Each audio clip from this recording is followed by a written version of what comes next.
तो friends finally हम पहुंच चुके हैं अशोक के शिलालेख। कालसी से थोड़ा ही दूर है ये, अमलावा नदी के तट पर, और वो जाके आगे मिलती है यमुना नदी। यमुना नदी भी पास में ही है। हेलो फ्रेंड, नमस्कार। मेरे यूट्यूब चैनल में आप सभी का स्वागत है। फ्रेंड्स, मैं आपको एक ऐसे स्थान को दिखाने जा रहा हूँ जो ऐतिहासिक रूप से काफ़ी महत्वपूर्ण है। तो वीडियो काफ़ी मस्त होने वाली है और वीडियो को लास्ट तक ज़रूर देखें। फ्रेंड्स, बने रहिए वीडियो में लास्ट तक। विकास नगर में हम अभी मौजूद हैं। विकास नगर को आप कह सकते हैं कि ये जौनसार बावर का द्वार है, यानी कि यहाँ से जौनसार बावर, हिमाचल, बंगाल आदि जो क्षेत्र है वहाँ के लिए जितने भी रास्ते जाते हैं वो विकास नगर से होकर ही जाते हैं। तो हम विकास नगर से अपनी इस यात्रा की शुरुआत करने जा रहे हैं। इसे प्राचीन काल में चूड़फूर भी कहा जाता था। प्राचीन काल में जब यातायात के जो साधन थे वो नहीं मौजूद होते थे तो क्या करते थे, लोग पैदल चलकर अपने जौनसार बावर क्षेत्र से यहाँ आते थे और इसे क्या कहा जाता था, चूड़फूर कहा जाता। और वर्तमान में इसका जो एक और नाम है वो है पछवाधुन। तो शुरू करते हैं इस यात्रा को। और कुछ ही समय में हम क्या करेंगे, जो अशोक का जो शिलालेख है जिसके यात्रा पर हम चले हैं कालसी, वहाँ पहुँच जाएंगे। तो आप देख सकते हैं ये विकास नगर है। विकास नगर जो कि जौनसार बावर की आप लाइफलाइन भी कह सकते हैं। यहाँ से शुरुआत होती है जौनसार बावर और हिमाचल का जो पर्वतीय क्षेत्र है उसकी शुरुआत होती है। काफ़ी सुंदर ये मार्केट है, बहुत अच्छा है। और हम शुरू करते हैं इस यात्रा को। तो गाइस, आप देख सकते हैं हम विकास नगर से आगे चल रहे हैं और कुछ ही समय में हम क्या करेंगे, अपना जो कालसी जो अशोक का शिलालेख है, 13वें नंबर का जो शिलालेख है, वहाँ पर पहुँच जाएंगे। तो आप बने रहिए वीडियो में, लास्ट तक ज़रूर देखेगा क्योंकि वीडियो बहुत अच्छी होने वाली है। आपको एक ब्लॉग जो है उस पर आपको काफ़ी अच्छी जानकारियाँ मिलने वाली है। मेरे इस ब्लॉग को बनाने का एकमात्र मकसद है कि मैं आप तक एक अच्छी जानकारियाँ पहुंचा सकूं, जिससे कि आपको कुछ हेल्प हो सके। ये आपका एक टूरिस्ट प्लेस भी कह सकते हैं आप, और बहुत अच्छे जगह पे ये जो स्थान है कालसी, वो बहुत अच्छी जगह पे मौजूद है। देहरादून से विकास नगर की दूरी की अगर हम बात करें तो लगभग 70 किलोमीटर देहरादून से आपको विकास नगर के लिए आना पड़ेगा पहले। फिर उसके पश्चात करीब 10 किलोमीटर की दूरी पर कालसी जो प्राचीन स्थल है वो मौजूद है। वो काफ़ी रमणीक स्थल है। आप अभी कुछ ही समय में हम वहाँ पे पहुँचने वाले हैं, तो आप देख लेना, अपनी आँखों से आप देख सकते हैं कि कितना सुंदर स्थान है वो। अभी हम विकास नगर से निकले हैं, कुछ ही समय पश्चात हम वहाँ पहुँच जाएंगे।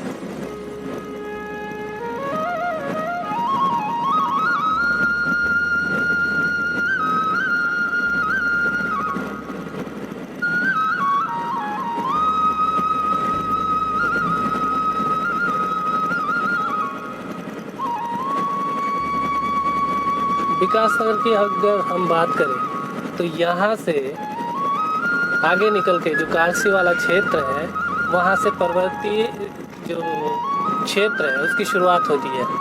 इसके बाईं ओर जब हम जा रहे हैं तो इसकी जो बाईं ओर आपको पहाड़ियाँ दिखा रहे हैं, ये दूर दूर जो पहाड़ी दिखाई दे रही है ये हिमाचल की पहाड़ी दिखाई दे रही है। और इसके जो सामने दिख रहा है जहाँ पर अभी बादल लगे हुए हैं वो जौनसार बावर की पहाड़ियाँ दिख रही है। काफ़ी अच्छी जगह है वो, आप खुद अपनी आंखों से देख सकते हैं उसे। मैं आपका लाइव दीदार कराऊंगा उस क्षेत्र का, तो आप बने रहिए वीडियो के लास्ट तक। वीडियो काफ़ी अच्छी बनने वाली है।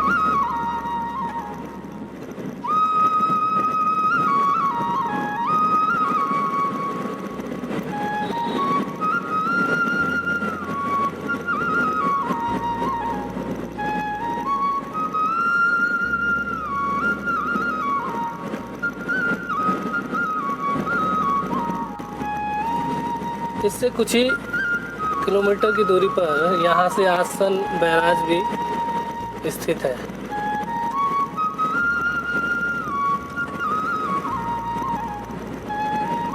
आज भी इस क्षेत्र में बारिश हो रही है।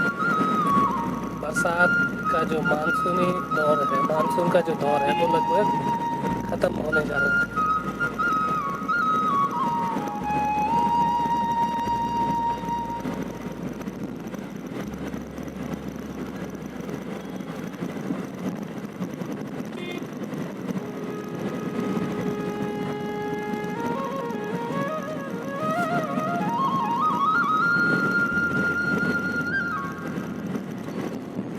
ये जो सामने जो पहाड़ियाँ दिख रही है, ये सारी हिमाचल की पहाड़ियाँ हैं।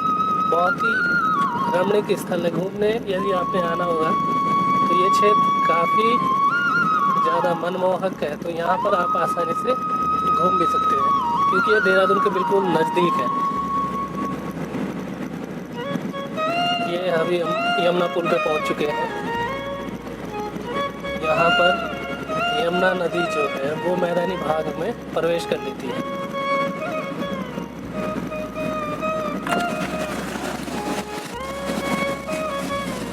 यहाँ पे जो सामने जो वाइट से जो पौधे दिख रहे हैं, ये यमुना नदी और आपका टॉन्स नदी का संगम स्थल है।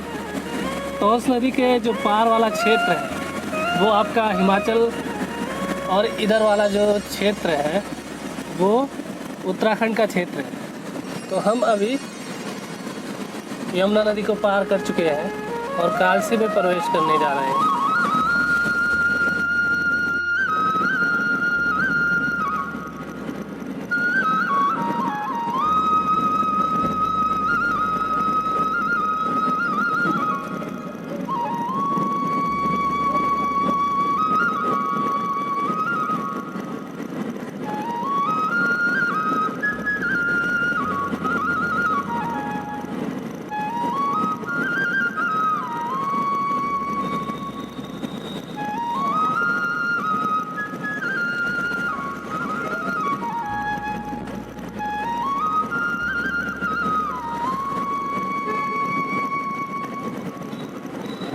ये है हरिपुर, जहाँ से पहाड़ी जो एरिया है वो स्टार्ट हो जाता है और इसके 1 किलोमीटर आगे जो जहाँ पर हम जा रहे हैं वो स्थान है।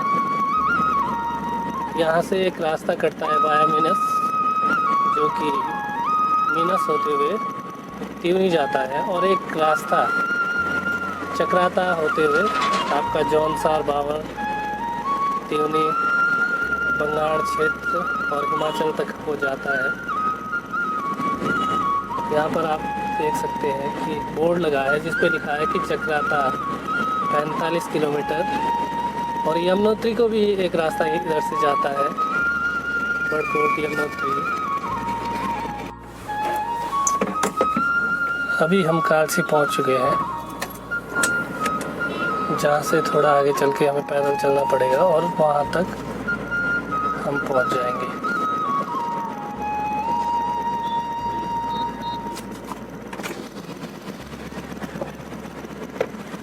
ट्रैफिक थोड़ा ज़्यादा है।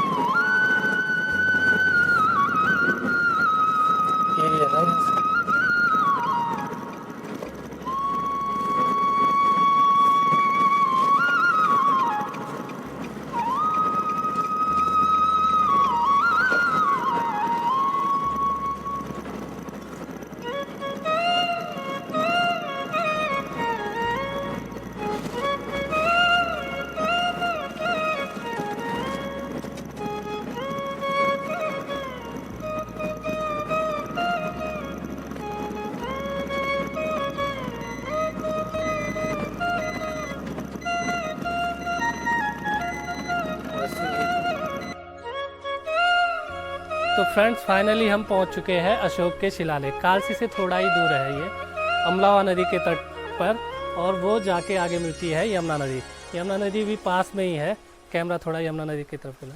यमुना नदी जिसे कि प्राचीन काल में कालिंदी नाम से भी जाना जाता था, और हमारे क्षेत्र में जौनसार बावर में इसे जमुना के नाम से भी जाना जाता, जमुना नदी के नाम से भी जाना जाता। तो हम पहुंच चुके हैं फाइनली अशोक के शिलालेख के पास। हम अंदर जाकर वीडियो नहीं बना सकते हैं क्योंकि भारत जो सर्वेक्षण विभाग है उसके गाइडलाइन के अनुसार कोई भी व्यक्ति अंदर जाके क्या नहीं कर सकता है, वीडियोग्राफी नहीं कर सकता। हमने कुछ फ़ोटोज़ क्लिक की है, उसको हम आगे चलकर वीडियो में ऐड करेंगे।